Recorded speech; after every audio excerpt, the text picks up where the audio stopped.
राधे राधे भक्तों, आज मैं आपको सुनाने जा रही हूँ महालक्ष्मी व्रत विधि और कथा। श्री महालक्ष्मी व्रत विधि। सबसे पहले प्रातः काल में स्नान आदि कार्यों से निवृत्त होकर व्रत का संकल्प लिया जाता है।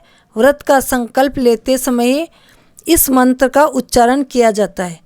करिष् अहम महालक्ष्मी व्रत में तत्परायणा तद्विघ्नेन मैं यातु समाप्तिम स्वत्प्रसादतः। अर्थात, हे देवी, मैं आपकी सेवा में तत्पर होकर आपके इस महान व्रत का पालन करूँगा। आपकी कृपा से यह व्रत बिना निर्विघ्नों के परिपूर्ण हो, ऐसी कृपा करें। यह कहकर अपने हाथ की कलाई में बंधा हुआ डोरा बांध ले, जिसमें 16 गांठें लगी हो, बांध लेना चाहिए। प्रतिदिन आश्विन मास की कृष्ण पक्ष की अष्टमी तक यह व्रत किया जाता है और पूजा की जाती है। व्रत पूरा हो जाने पर वस्त्र से एक मंडप बनाया जाता है। उसमें लक्ष्मी जी की प्रतिमा रखी जाती है। श्री लक्ष्मी को पंचामृत से स्नान कराया जाता है और फिर उसका 16 प्रकार से पूजन किया जाता है। इसके बाद व्रत करने वाले उपवासक को ब्राह्मणों को भोजन कराया जाता है और दान दक्षिणा दी जाती है।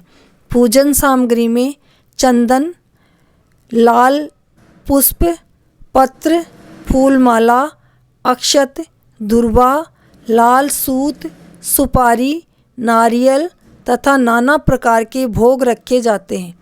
नए सूत 16-16 की संख्या में 16 बार रखा जाता है। इसके बाद निम्न मंत्र का उच्चारण किया जाता है। शीर्णोदान संभूता लक्ष्मी चंद्र सहोदरा व्रतो नानेत संतुष्टा भवत आदि विष्णु बल्लभा। अर्थात, क्षीर सागर में प्रकट हुई लक्ष्मी जी चंद्रमा की सहोदर श्री विष्णु बल्लभा महालक्ष्मी इस व्रत से संतुष्ट हो। इसके बाद 4 ब्राह्मण और 16 ब्राह्मणियों की भोजन कराना चाहिए। इस प्रकार यह व्रत पूरा होता है। इस प्रकार जो इस व्रत को करता है उसे अष्टलक्ष्मी की प्राप्ति होती है।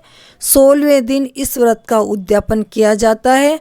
जो व्यक्ति किसी कारण से इस व्रत को 16 दिनों तक न कर पाए, वह 3 दिन तक भी इस व्रत को कर सकता है। व्रत के 3 दिनों में प्रथम दिन, व्रत का 8वां दिन व व्रत के 16वें दिन का प्रयोग किया जाता है। इस व्रत को लगातार 16 वर्षों तक करने से विशेष शुभ प्राप्ति होती है। इस व्रत में अन्न ग्रहण नहीं करना चाहिए। केवल फल, दूध, मिठाई का सेवन किया जा सकता है। महालक्ष्मी व्रत कथा। प्राचीन काल के समय की बात है कि एक बार एक गांव में एक ब्राह्मण रहता था। वह ब्राह्मण नियमित रूप से श्री विष्णु का पूजन किया करता था। उसकी पूजा भक्ति से प्रसन्न होकर उसे भगवान श्री विष्णु ने दर्शन दिए और ब्राह्मण से अपनी मनोकामना मांगने के लिए कहा। ब्राह्मण ने लक्ष्मी जी का निवास अपने घर में होने की इच्छा जाहिर की। यह सुन श्री विष्णु जी ने लक्ष्मी जी की प्राप्ति का मार्ग ब्राह्मण को बता दिया। मंदिर के सामने एक स्त्री आती है जो यहाँ आकर उपले थापती है। तुम उसे अपने घर आने का आमंत्रण देना। वह स्त्री ही देवी लक्ष्मी है। देवी लक्ष्मी जी के तुम्हारे घर आने के बाद तुम्हारा घर धन धान्य से भर जाएगा। यह कहकर श्री विष्णु जी चले गए। अगले दिन वह सुबह 4 बजे ही वह मंदिर के सामने बैठ गया। लक्ष्मी जी उपले थापने के लिए आई तो ब्राह्मण ने उनसे अपने घर आने का निवेदन किया। ब्राह्मण की बात सुनकर लक्ष्मी जी समझ गई कि यह सब विष्णु जी ने कहा है।